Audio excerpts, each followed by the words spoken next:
Bom dia, nós vamos dar início à visita guiada por alguns monumentos mais importantes de Santarém.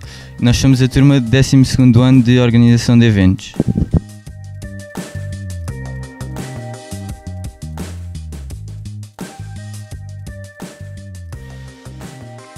Acabei de distribuir agora o itinerário dos monumentos que vamos visitar.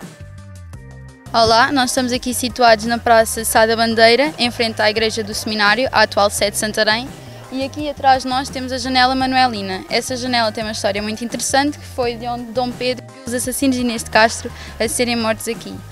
Aqui atrás temos a estátua do Marquês de Sá da Bandeira, que representa Bernardo de Sá Nogueira Figueiredo, que nasceu e morreu em Santarém, de 1795 a 1876, e foi um brilhante militar e político português. Esta igreja foi dedicada à Nossa Senhora da Conceição em 1646, após o rei Dom João IV, o rei da Restauração, retirar da sua cabeça a coroa e colocá-la numa imagem de Nossa Senhora da Conceição. Desde aí, nunca mais nenhum rei português voltou a usar coroa. Antes de ser a Igreja da Sé, neste local existia a casa que pertencia à família dos Braganças, que era uma dinastia régia, e entretanto, após esse ato, a casa deles foi doada para fazer uma escola e uma igreja para jesuítas. Em relação à estrutura da igreja, podem ver aqui 5 imagens, são de os 4 principais santos jesuítas, e lá em cima a Nossa Senhora. E só de olhar conseguimos já tirar uma imagem culta desta igreja. Nossa Senhora da Conceição distinguia-se das outras todas Nossas Senhoras porque tinha uma imagem diferente. Ela estava sobre um globo em forma de terra, à volta do globo tinha uma espécie de demónio, de dragão, e uma crescente lunar. E aos pés tinha nuvens com anjinhos. Cada um destes símbolos tinha uma representação. As cores era o azul celestial, o rosa, o púrpura, que significava a fé e a devoção. O globo transmitia que ela era a senhora do mundo dos homens. A serpente representava a vitória do mal sobre o bem. O crescente lunar era um atributo que era dado a Maria, que girava supostamente em torno do sol, que era Deus. O conjunto de retratos da Nossa Senhora vem da Bíblia, que diz que foi vista uma mulher bela vestida de sol, numa veste branca nas nuvens. Santarém, por ser considerada a cidade do gótico, não lhe podia faltar o coreto, e este está muito bem situado entre 2 monumentos importantes, ou seja, era impossível não o ver. O convento de São Francisco foi fundado pelo rei Dom Sancho II em 1242, e ele seguiu as orientações arquitetónicas do gótico. No século XIV, o rei Dom Fernando enriqueceu bastante o convento, porque ele tinha a intenção de ser aqui sepultado, mas atualmente está num túmulo em Lisboa. Aqui na fachada aconteceu também a cerimónia do juramento do rei Dom João, como futuro rei de Portugal, e um episódio que reforça a importância deste monumento na história da cidade. Em 1844 foi transformado em quartel-regimento da Cavalaria de Santarém, e desde 1999 que as obras de conservação e restauro tentam recuperar a monumentalidade do edifício. A Igreja da Graça foi construída no início de 1380, com o apoio de João Afonso Telo e da sua mulher, Guiomar de Villa-Lobos, tendo sido terminada por volta de 1420. É um belo templo característico do estilo gótico pleno português.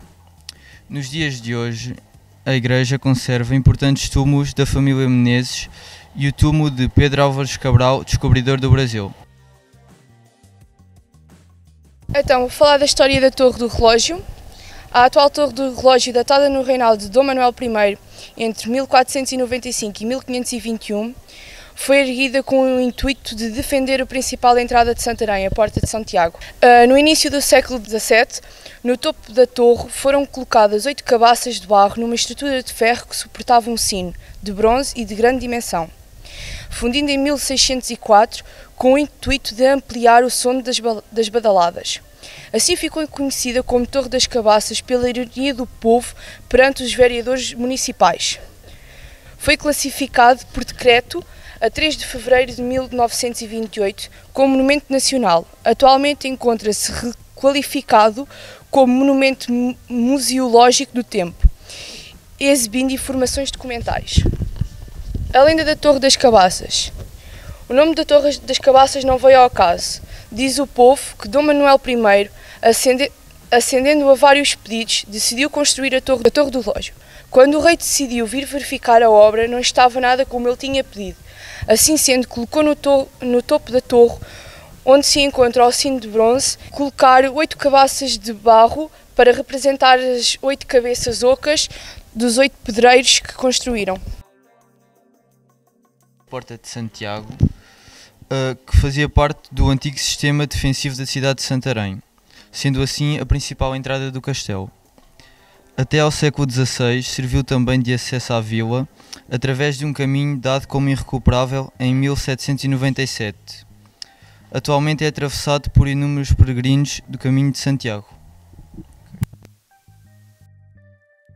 Então, o Castelo das Portas de Sol localiza-se na freguesia de Marvila. É um monumento histórico com fácil acesso ao rio e cercado-se de terrenos de solo fértil para a agricultura. Atualmente restam apenas algumas muralhas e a chamada Torre das Cabaças. Diz a lenda de Santarém, datada no ano de 1215 a.C., onde reinava o príncipe Gregóris, que o príncipe hospedou Ulisses antes de este regressar à Grécia. Neste tempo, Ulisses apaixonou-se pela filha Calipso do príncipe, do rei, de onde nasceu um belo príncipe com o nome de Abídis. Gregóris, ao descobrir, perseguiu Ulisses, mas sem sucesso. Então, para castigar e esconder a desonra da filha, mandou colocar Abílis no cesto e atirá-lo ao Tejo. Pois antes de desaparecer, o cesto boiou e foi encalhar perto de um covil de loba, por quem foi adotado, alimentado e protegido, onde se tornou um belo rapaz. Abídis foi capturado por caçadores e levado a Calipso. Esta reconheceu-o por um sinal de nascença. Sem herdeiro varão, Gregóris resolveu educá-lo, tornando-o rei dos lusitanos. Abídis mandou construir uma cidade que lhe chamou de Aisca Abilis, onde viveu até aos seus 20 anos. Supostamente ele viveu 20 anos na cidade que mandou construir. Foi construída em 1215 a.C. Aisca-Abídis foi o primeiro nome da cidade de Santarém, onde hoje o seu povo é conhecido por escalabitanos. A Igreja da Misericórdia é uma construção de 1559, projetada pelo arquiteto da Casa Real Miguel Arruda. A construção deu-se por terminada em 1606 por empenhamento da rainha Dona Catarina e o seu neto Dom Sebastião. No interior conserva-se a sepultura de Nuno Velho Pereira, uma personalidade muito significativa na expansão marítima portuguesa. Nós estamos aqui agora na Igreja do Milagre, onde diz a lenda que em 1266 uma pobre mulher, que era maltratada no seu casamento, foi pedir a uma bruxa para que lançasse um feitiço para que isso acabasse. E a bruxa tinha-lhe dito que ela precisava de ir buscar uma hóstia sagrada. A mulher ainda hesitou um pouco, mas lá foi buscar a hóstia sagrada. Ao sair, embrulhou a hóstia num véu e quando chegou cá fora todas as pessoas ficaram muito admiradas porque do véu saía imenso sangue. A mulher foi para casa, pôs o véu e a hóstia dentro de uma arca e durante a noite, enquanto ela e o marido dormiam, saiu da arca uma luz. Eles, muito assustados, passaram a noite em adoração a rezar. Espalhou-se a notícia então por Santarém, o marido no casamento deixou de a maltratar e a hóstia foi levada para a igreja, onde agora é adorada dentro de um prato de prata e de um cristal. Terminamos então a nossa visita guiada, espero que tenham gostado.